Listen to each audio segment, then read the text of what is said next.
Hello, I'm Danilo Caputo, director of Sow the Wind, one of the films in competition here at the Seoul Eco Film Festival. Just like Nika, the main character of my film, I grew up in a small village in southern Italy and quite close to the biggest steel factory in Europe. And the themes I touch upon in this film are really important to me, they're really close to me, which is why I'm really glad to be able to share the film with you in South Korea, and I'm glad you could watch it.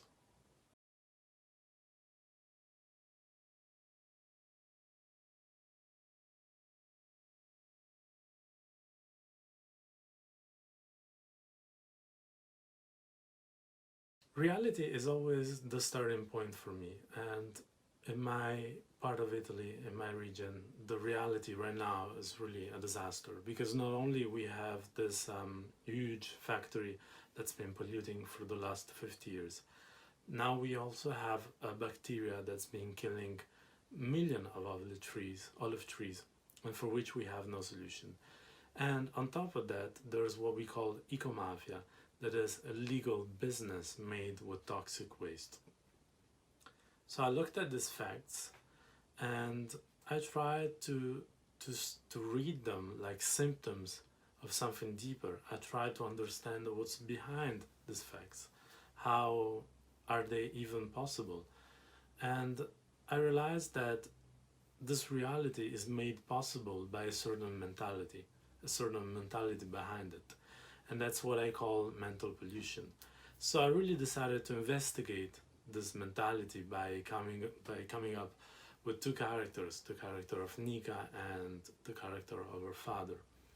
And I think in a way that's what makes the film universal, because even if the reality changes from place to place, the mentality behind it is probably the same everywhere, which does that this film can probably talk to someone who doesn't know the Italian reality.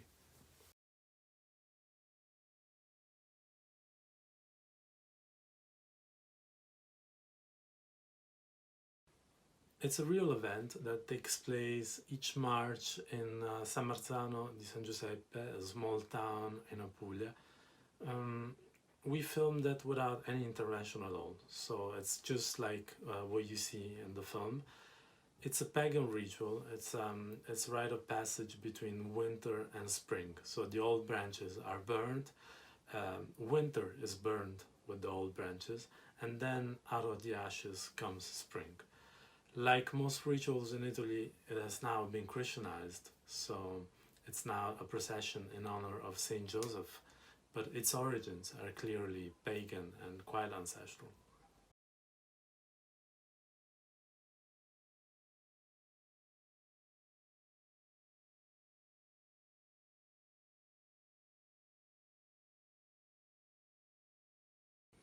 Yes, I think there is a real contraposition in the film between men and women.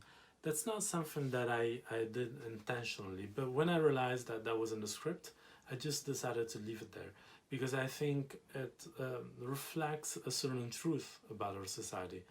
And what I mean by that is that I think there's something very masculine, very machist in our attitude to nature. We treat nature like an object. We treat nature like something that we can just use and throw away. I think there's something of a toxic masculinity in that attitude, and that's why I believe that women can really bring a different perspective. Women like Nika, they can bring a different perspective and help us change our attitude to nature.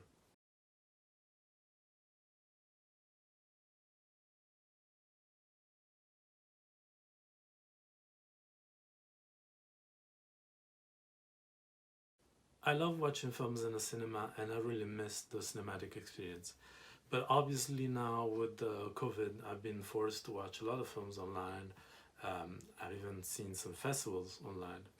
And I realized that there's something really interesting to online streaming, to online distribution. Cinema becomes accessible even to people who live far away from cultural hotspots. So now, even if you live in a very remote place, you can access films that normally will only be available for festival goers in big cities. And I think that's really interesting because it really opens cinema to a new dimension, and I think that's a really great opportunity.